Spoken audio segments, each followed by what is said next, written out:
tassa bhagavato arahato samma sambuddhassa. Namo tassa bhagavato arahato samma sambuddhassa.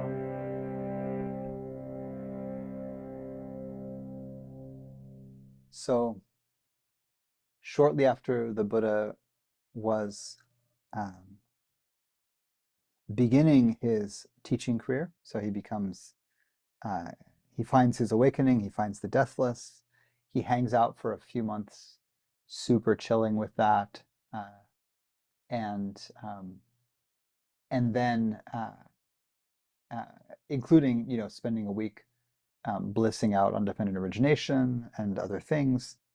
And then he decides to go and teach, and he goes to find his 5 ascetic friends, finds them many, many miles away, walks to find them, and teaches them the discourse that comes to be known as setting in motion the wheel of the Dhamma. And it begins, bhikkhus, I have found the middle way between sensual indulgence and bodily mortification, or ascetic excess. And that middle way is the Eightfold Path: right view, right intention, right speech, action, and livelihood, right effort, mindfulness, and immersion. And he says, bhikkhus, there is this truth of pain or distress, dukkha, suffering, dissatisfaction. What is unsatisfying or painful? I'll just use the direct translation, painful, here. Birth is painful, aging is painful, death is painful. Not getting what you want is painful. Getting something that you didn't want is painful. Losing that which you love is painful. In short, the 5 aggregates, when affected by clinging, or when infected by clinging, are painful. So the 5 aggregates are form, feelings, perceptions, formations, and consciousness. Form is everything material, our body, other bodies, the material world.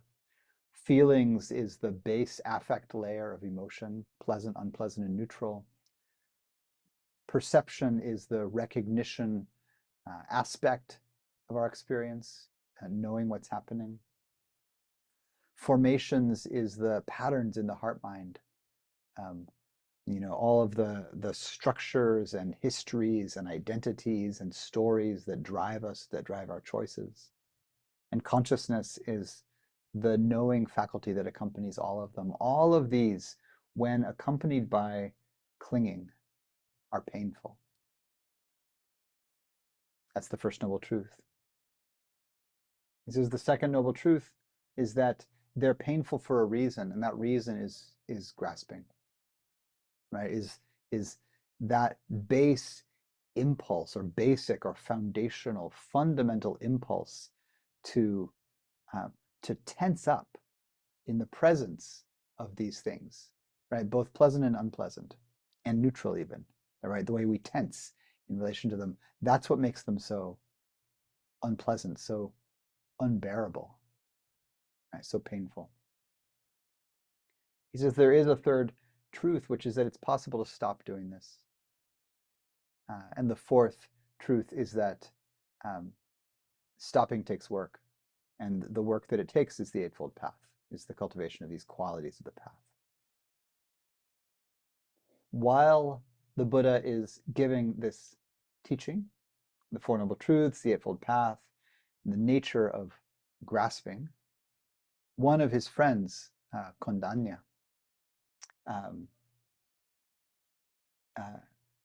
opens his Dharma eye, understands what it's all pointing to, and exclaims after the Buddha gives the teaching. He says, all things that are subject to arising are subject to passing away. Right? So he hears the teaching on the middle way, not getting stuck in the extreme of hedonism or the extreme of self-harm, right? Those are the 2 extremes. sensual indulgence and bodily mortification, or hedonism, excessive sensuality and excessive self-punishment. And he hears the teaching of the Noble Truths in the Eightfold Path, that there's all of these painful things in life that are made so painful, so unbearable by this instinctual reactivity we call grasping. The literal word for grasping, the Pali term, is tanha. It literally means thirst. So a kind of primal gotta have it be a certain way, a kind of thirst, which is a very forceful sort of grasping, right? When you're thirsty, it's not really, you're not even really thinking about it. You just have to have water. And so grasping is this kind of, it's not surface level psychology. This is really like depth, what makes us the way we are kind of psychology. All right. And it's not just grasping in the sense of like, I want something. It's like the kind of, whole being tension that we live with, the tension of things not being easy to bear, not being the way we want, not being comfortable. So while this is the teaching the Buddha gives, right? It's about grasping, it's about the possibility of letting go of grasping. And his friend Kondanya says impermanence. Like that's the punchline he gets from it. The Buddha did not give a teaching on impermanence. He gave a teaching on grasping. And what Kondanya understands is that everything that is subject to arise is subject to pass away, or everything that comes into existence in our experience will pass out of our experience, will change, right? And that's the opening of the Dharma eye, is this understanding of impermanence. So just hold in your heart for a moment the connection that to Kondanya immediately made sense. The connection between grasping and painfulness and impermanence and loss, how those are stitched together. So a couple days later, the Buddha gives another talk to these same 5 guys. Now they're living together. They're begging for alms. They're living a quiet communal life. The Buddha is teaching them to meditate in the new style that he has invented or remembered based on his childhood memory of doing a very easy, pleasurable, embodied meditation under the rose apple tree. This is not the kind of practice they were used to. They are self-harm virtuosos, right? They were fierce ascetics. They were really into pain. And the Buddha comes and he says, cut it out. It doesn't work. It doesn't liberate. Pain doesn't liberate. Not that kind. And they stop. They believe him because he looks so good. They literally, when he first comes up to them, they're like, oh, here's Gautama, the slacker. He fell off the ascetic path. Let's not set out water for him. Let's not, be very polite. And the Buddha comes up and he's like, you're not being very polite. That's not how you should treat an elder, like one who is awakened. And they try to resist. They're like, yeah, you fell off the path. But actually, he's so radiant that they can't help it. And they're like, okay, we'll listen to you. Like clearly he's found something. And he convinces them with this first talk. And then they're all on a team and they're practicing and he's teaching. And a couple days later, he gives the second teaching, which is the not self teaching. And he says, form is impermanent, right? That which is impermanent is unsatisfying, right? Can't be a source of lasting satisfaction. And that which is impermanent and ultimately unsatisfying can't really be yourself. It can't be the basis for a permanent soul. Because soul, as they understand it, is like a permanent essence of your being. But how could a permanent, meaning immortal, beyond the scope of the body, eternal, how could an eternal essence of your being be impermanent? It's not. It's by definition, it's permanent. But also, how could it be unsatisfying? An eternal essence. Almost, kind of by nature, an eternal essence of something would have to be, in a certain way, perfect, because it's never changing. And so if it's never changing, it's not subject to the fluctuations of karma that lead to pain, right? It's not being born, it's not dying, it's not aging, it's not subject to gain and loss because it's unchanging. And so it's, the soul would have to be a kind of divine permanence. And the Buddha says you can't find anything that's like that, actually. Any aspect of your experience, these aggregates, it's not there. So form can't be a soul, right? Like your body. It can't be your permanent soul because it changes. It's born, gets old, dies, Your feelings, like the feeling of something being pleasant, that's not your soul. That's not your permanent, unchanging soul. Feelings clearly come and go, right? I feel good in one moment, not so good in the next moment. So clearly feeling cannot be my immortal soul. Perceptions, changing all the time. Sankhara, like mental formations, volitional formations, this one's a little stickier. The stories you tell about yourself, like let's say your self-narrative, even just the felt sense that goes by the name I, me, mine, right? If anything is a candidate for your eternal soul, that's sort of pretty close, right? I have a felt sense of being someone, and that feels pretty stable over time. But did you feel like the same someone when you were 2? Did you feel like the same someone in your last life? Because remember, we're talking eternity here. Will you feel like the same someone after your body has dissolved back into compost? Probably not. Maybe not. And anyway, the Buddha would say that's speculative. What sankhara is, the volitional formations, the mental formations, they are patterns in the heart mind. They are stories. And whatever you think about past or future lives or your immortal soul or any of that, those are stories. Even if you're part of a religion that says you have an immortal soul, that's a story, right? That's a cultural, you know, um, arising. It's a narrative. Narratives change, so they can't be your immortal soul either. You get how the Buddha is doing this amazing thing? He's avoiding making a metaphysical claim. He's not actually saying you have no soul. He never says that. And he never says you have no self. He never says it. He just says, of all of the stuff that you can place your attention on, namely the aggregates, forms, feelings, perceptions, formations, consciousness, the sense bases, sights, sounds, smells, tastes, sensations, and thoughts and feelings, all that stuff, none of that could be it. So it's really an argument by negation. He doesn't say there is no soul. He just says anything you can identify can't be it. Right? And even your consciousness. Oh, but what about my consciousness? Like the wakefulness itself. To say the consciousness itself or the wakefulness itself is to make it into a metaphysical thing.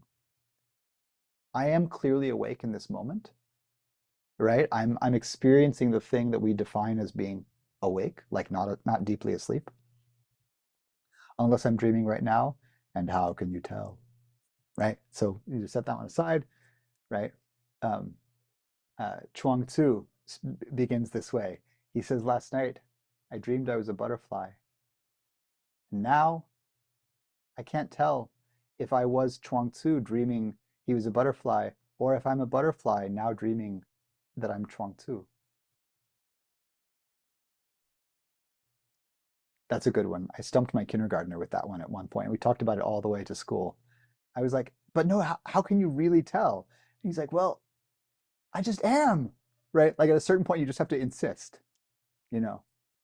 And then we learned dream checks, right? Like, oh, light switches don't work in dreams. And, we talked about lucid dreaming and all the way. How do you really know that you're not dreaming? And finally, we got onto the brain in a vat experiment. So we'll talk about that more some other time. How do you know you're not a brain in a vat? But it's actually a really old philosophical puzzle that is not easy to solve, right? Because you have to propose some metaphysical thing that you can't perceive in the present. That's done. And the Buddha avoids doing this, right? So he doesn't say consciousness is,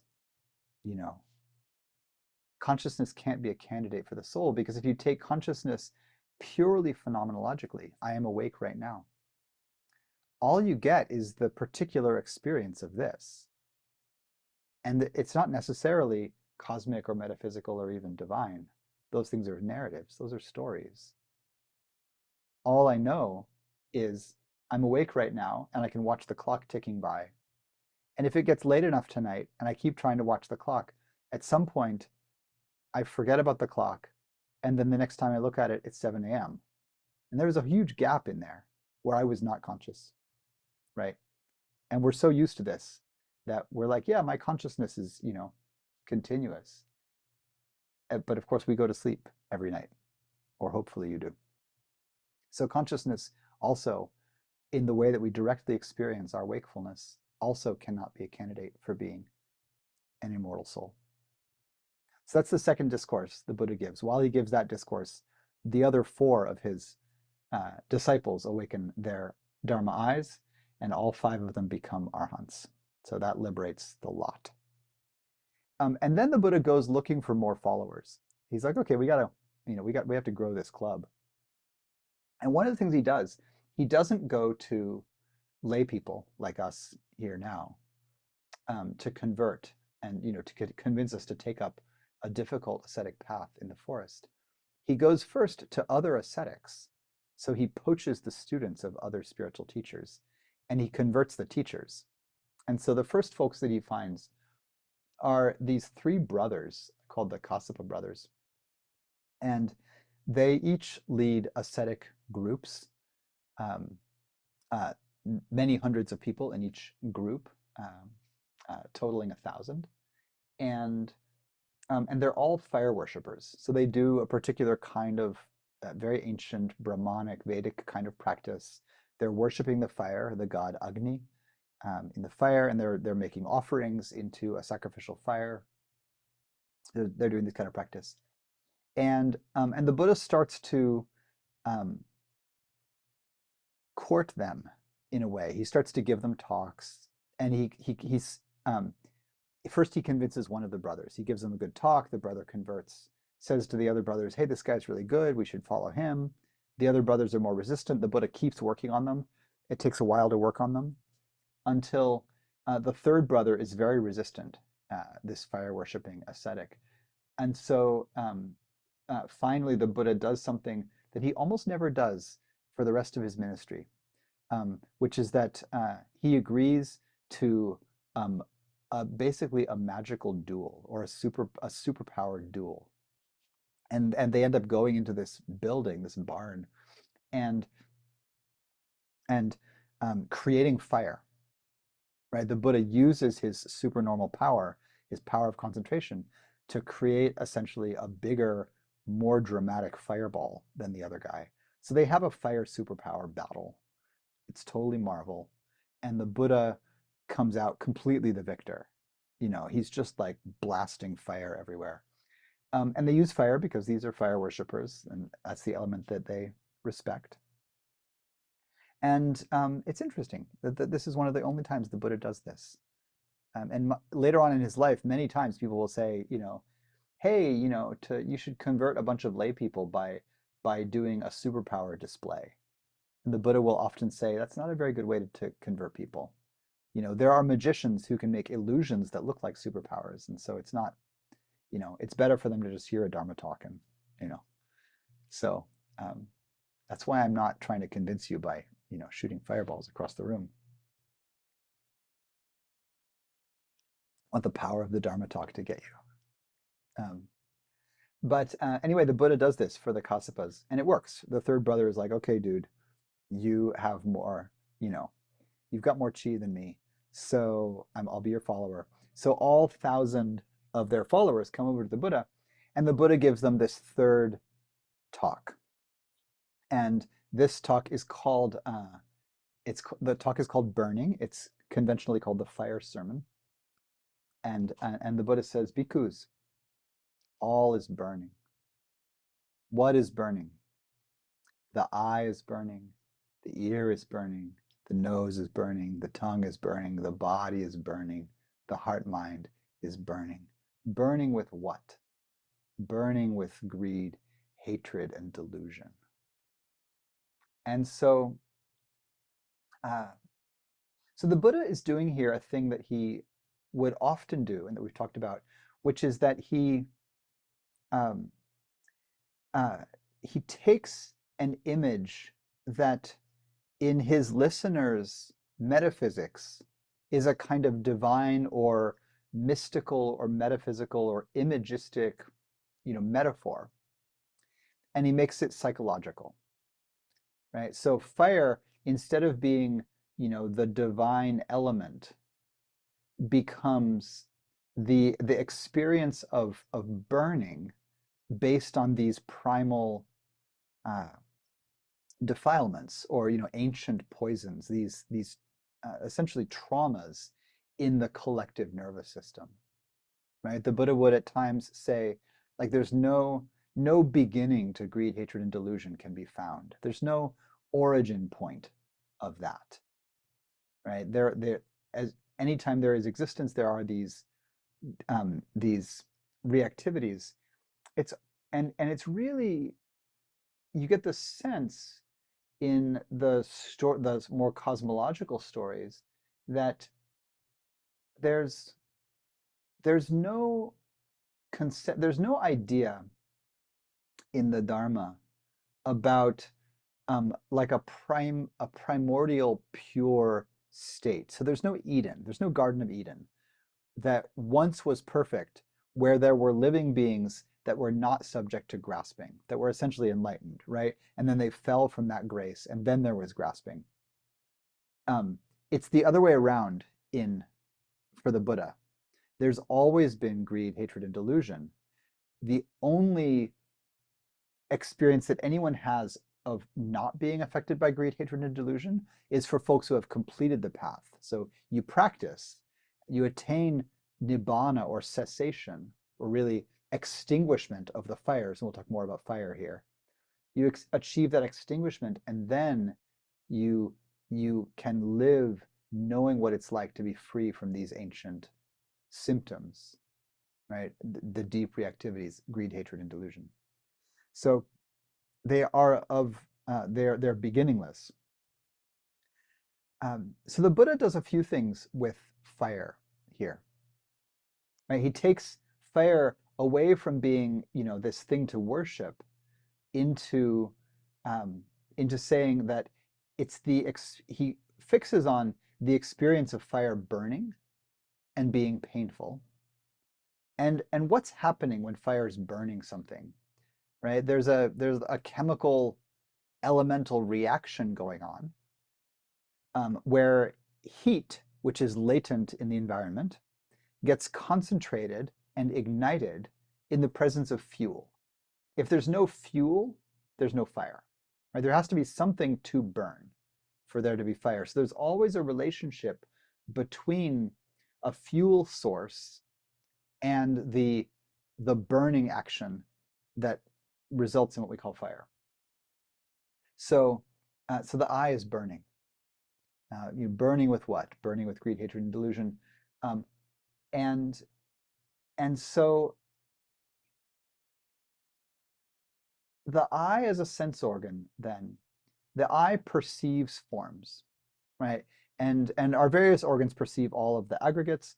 Let's start just with form, right? The eye perceives forms, and so the way the Buddha flips the idea of fire is that the form, is a kind of fuel. It's a kind of potential fuel. When there's greed or lust, let's say, so we'll choose the charged example of lust, right? Paradigmatic wanting.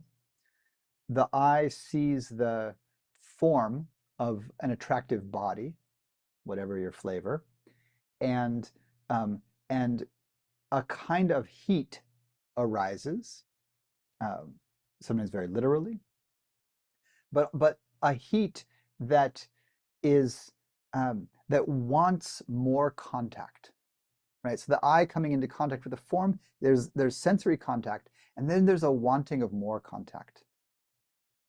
The sequence will end up being taught in dependent origination that there's sensory contact, right? When there's an organ, there's the possibility of sensory contact. When there's contact, there is Vedana. Vedana, again, is pleasant, unpleasant, or neutral, charge or affect. So the eye sees a body, and if when seeing that body there's pleasant Vedana, then there's the potential to want more of that. And if this greed or lust or wanting is unresolved in the nervous system, right? If I'm like not enlightened, not awakened, not liberated, then there's the tendency to not be mindful of the arising of that desire. And this is like the fuel getting lit, and now there's a fire burning, right? And we could assemble a long Spotify playlist of all the songs that are like burning, I'm burning with some kind of lust. We could name 100 of them right away, right? It's the paradigmatic image for what that feels like, right? In a very basic way, the thing that's happening is that there's pleasant sensory contact, and there's a desire to continue and even intensify that contact, right? One of my friends has a preteen, and the other day they were out walking on a beach or something, and the adult, the parent, described seeing their preteen walking down the beach, and the preteen saw an attractive other preteen, and the parent had noticed the attractive other preteen and thought, I wonder if my kid is going to notice them, right? And saw the kid kid one, their kid, like walked past the attractive other teen, and they saw their kid just like slowly turn their head, like their gaze was just like stuck to the other teen, and then they just turned around and started walking backward, totally unself-consciously, but just like, um, uh, I can't take my eyes off of you. And that's, that's burning, right? It's burning because if you really feel into it, it's painful, right? Like, and it feels great. It's the subject of all the songs and all the movies, but ultimately it can't permanently satisfy. And so then there's a dukkha built in there. So the aggregates then, form, feelings, perceptions, formations, consciousness, these things that are burning when the senses come into contact with them. There's some beautiful etymologically based analysis of this, and historically based. The word for the aggregates in Pali is khandha. And khandha literally means a heap or a pile of something. And one of its most common usages in the Buddhist time and before was of a heap or a pile of like firewood. So it's a bundle of firewood. In other words, it's a pile of fuel. And so the khandha are these piles of potential fuel, and not just forms, of course, but all of them are, So the pleasant Vedana that arises when the eye sees a pleasant form, that pleasant Vedana is also fuel, right? Oh, I just want more pleasure. I just want more of the pleasant feeling. And, you can grasp onto the beautiful form, right? So you're reacting to the pleasure, but you're grasping onto the beautiful form. You could also, right, there's a different kind of hedonism where you're form agnostic. There's lots of things that could give you pleasure, but what you're addicted to is the feeling of the pleasant itself. So you'll get your pleasure wherever you can get it, right? So it's not that I'm fixated on this one person, I'll take lots of kinds of persons, who are beautiful to look at. What I want, what I crave, right, is just the the repeated stimulation of pleasant Vedana, right? And so that's true for all of the khandha. And so the khandha as heaps of firewood. A couple other ways that the Buddha uses the fire. Let's go back to the fires of the defilements, greed, hatred, and delusion. Previous to the Buddha's time, and this analysis is coming a lot from Richard Gombrich's beautiful book, What the Buddha Thought. He does a whole analysis of the metaphor of fire in the early Buddhist writings. And the Buddha does this beautiful thing where in the Brahmanic and Vedic culture that was around in his time, and that he was raised at least tangentially to, there is some scholarly argument about whether he was really immersed in Brahmanic culture or whether kind of the region that he was in, the Sakyan kingdom, part of Greater Magadha, was not actually as fully immersed in Brahmanism as some other parts of North India at the time, but these ideas were definitely around. One of the core Vedic, I'm using Vedic and Brahmanic a little bit as synonyms here. One of the core Vedic instructions for householders is to keep 3 fires burning all the time. And these 3 fires have particular symbolic purposes in the home and in the temple. And keeping them burning is the core ritual of householder life. And so, keeping 3 fires burning all the time requires a lot of things. It requires money. It requires fuel. It requires tending.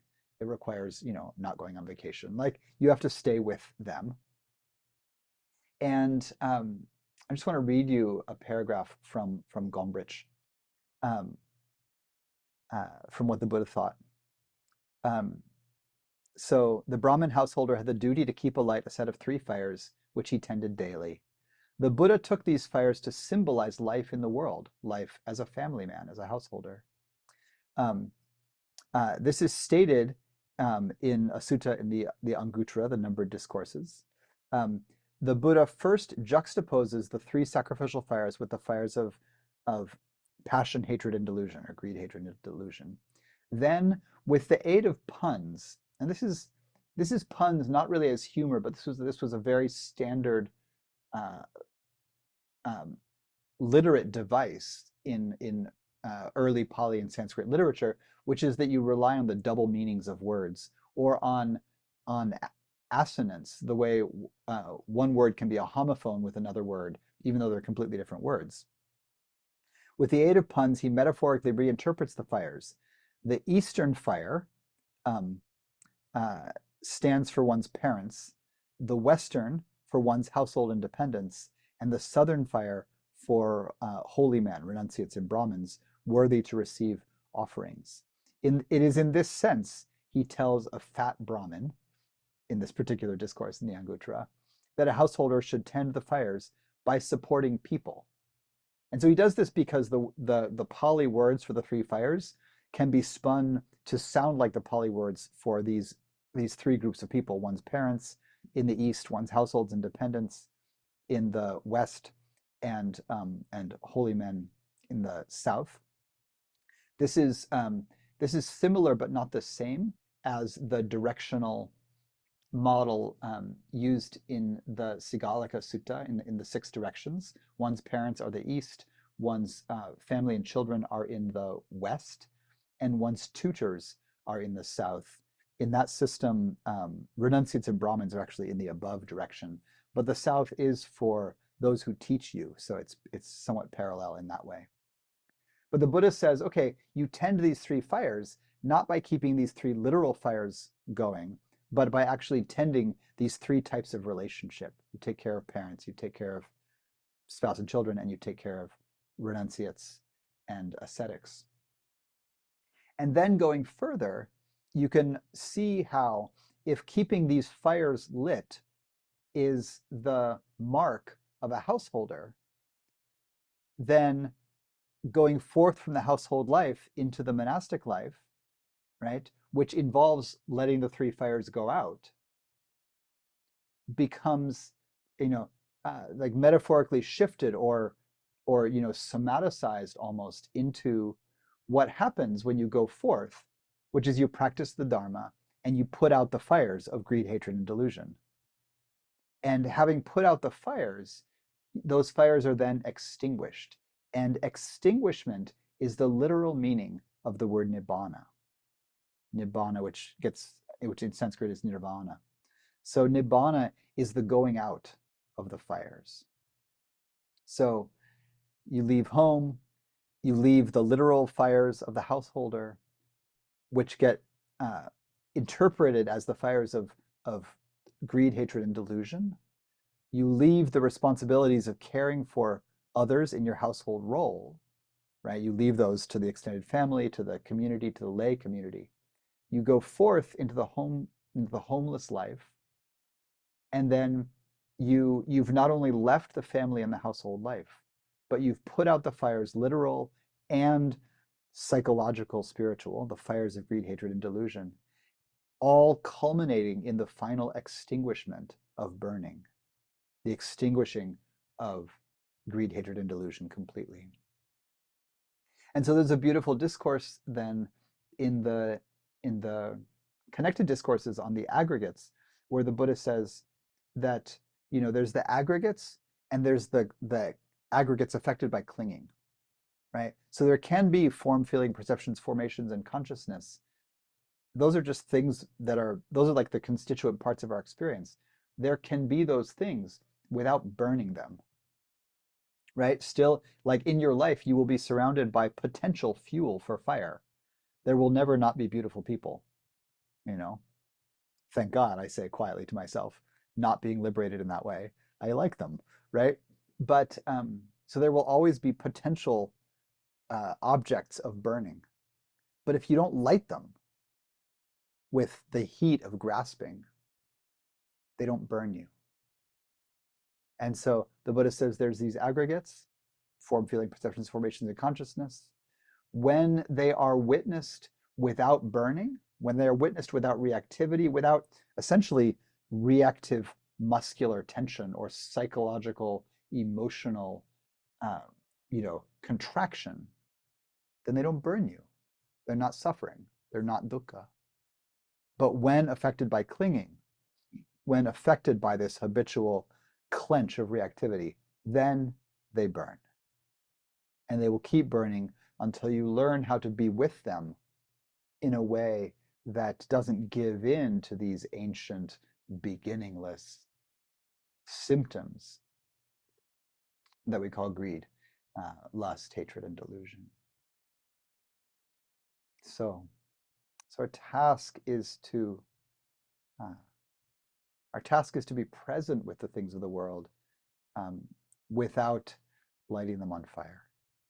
And we can talk another time about the social politics of this, but I think that it would have been, and it will still be a boon for the entire earth and all its inhabitants and our climate and our ecosystem if the humans could stop lighting so many things on fire. So transition from fossil fuels, for instance, the Buddha understands that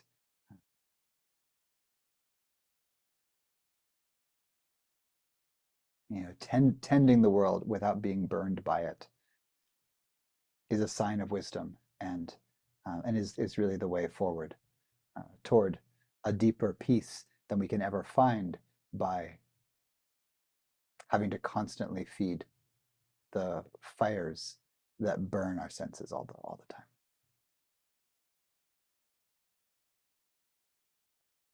All right, stopping there for now. Thank you.